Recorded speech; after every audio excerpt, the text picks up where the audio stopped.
अस्सलाम वालेकुम स्टूडेंट्स, हम डिस्कस कर रहे हैं चैप्टर 24 एवोल्यूशन, जिसमें हम पढ़ चुके हैं एवोल्यूशन की डेफिनेशन कि किस तरह से स्पीशी न्यू स्पीशी को अराइज करती है। इसके बाद हमने डिस्कस किया डार्विन को, उसकी हिस्ट्री को कि किस तरह से वो एक वर्ल्ड टूर पे जाते हैं, कुछ कलेक्शन लेते हैं, फॉसिल को कलेक्ट करते हैं, प्रॉपर थ्योरी बनाते हैं, ऐसे बनाते हैं, ठीक है, और उसको फिर पब्लिश करवा देते हैं 1859 में, जिसका टाइटल था ओरिजिन ऑफ स्पीशी, और जिसे आप थ्योरी ऑफ नेचुरल सिलेक्शन भी कहते हैं। अब इसके बाद जो हमारा नेक्स्ट टॉपिक है वो है नियो डार्विनिज्म। बेटा ये एक शॉर्ट क्वेश्चन है, इसे हम मॉडर्न एवोल्यूशनरी सिंथेसिस भी कहते हैं, यानी कि शॉर्ट क्वेश्चन में मॉडर्न एवोल्यूशनरी सिंथेसिस की डेफिनेशन भी आ सकती है, उसके बारे में भी पूछा जा सकता है, या फिर प्रॉपर नियो डार्विनिज्म के बारे में भी पूछा जा सकता है। तो हम ये पिछले 2 लेक्चर में डिस्कस करते आ रहे हैं कि 1858 में उसने वो प्रॉपर एसे लिखा, ठीक है, जिसे हम ओरिजिन ऑफ स्पीशी कहते हैं, पेश किया। 1859 में वो पब्लिश हो गया। ये पब्लिश किसने किया था? डार्विन ने किया था। और ये कंक्लूजन पूरी वो जो 5 साल उसने रिसर्च किया, जो काम किया था डिफरेंट कॉन्टिनेंट पर जाके, वो सारा का सारा इसी में ही एक्सप्लेन किया उसने।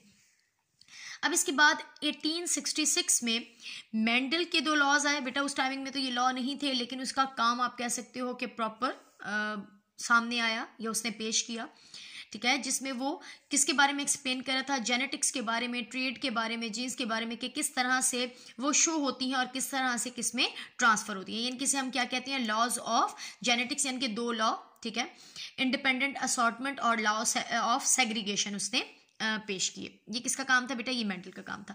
1930 में जब प्रॉपर डीएनए का स्ट्रक्चर डिस्कवर हो चुका था, प्रॉपर जेनेटिक्स पे बहुत सारा काम हो चुका था, काफ़ी सारी डिस्कवरीज हो चुकी थी, उस कंडीशन में 1930 में डार्विन के वर्क को और मेंडल के वर्क को कंबाइन कर दिया गया, ठीक है, यानी कि डार्विन ने किस पे काम किया था? एवोल्यूशन पे, कि किस तरह से स्पीशीज न्यू स्पीशी को अराइज करती हैं, और मेंडल ने किस पे काम किया था? जेनेटिक्स पे। बेटा हमने कल जो टॉपिक पढ़ा है, ठीक है, जिसमें डार्विन के 2 पॉइंट्स थे, डिसेंट विद मॉडिफिकेशन, और नंबर 2 ओरिजिन ऑफ स्पीशी में जो सेकंड था वो थी अडॉप्टेशन और नेचुरल सिलेक्शन।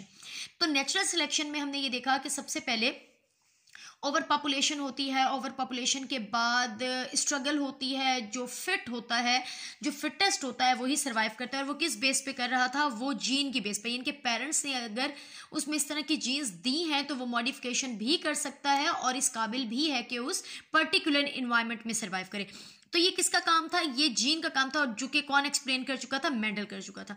तो 1930 में डार्विन के काम को और मेंडल के काम को कंबाइन कर दिया गया, ठीक है, जिसे अब हम कहते हैं डार्विनिज्म। लेकिन इसके बाद इस डार्विनिज्म में, यानी कि एवोल्यूशन के साथ जब जेनेटिक्स को ऐड कर दिया गया, तो हम क्या कहते हैं? डार्विनिज्म कहते हैं।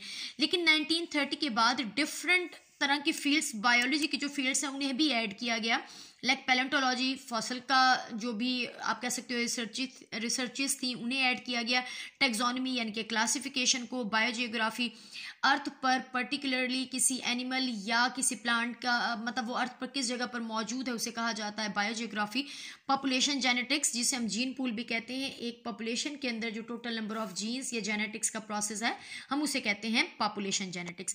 जब डार्विनिज्म में इन चारों तरह की जो फील्ड्स हैं, जो ब्रांचेस हैं, इनके काम को भी, इनके आइडियाज को भी ऐड किया गया, तो अब हम उसे कहते हैं नियो डार्विनिज्म, ठीक है। What is Darwinism? 1830 में बच्चों डार्विन के काम में, डार्विन की जितनी भी वर्किंग थी उसमें जेनेटिक्स को ऐड किया गया, जो कौन पेश कर रहा है, जिसके लॉ किसने दिए थे? मेंडल ने दिए थे, और अब हम उसे क्या कहते थे? डार्विनिज्म। लेकिन 1930 के बाद जब डिफरेंट तरह की ब्रांचेस से भी हेल्प ली गई और मजीद तरह का काम किया गया और रिसर्चेस की गई, तो अब हम उसे क्या कहते हैं? अब हम उसे कहते हैं नियो डार्विनिज्म।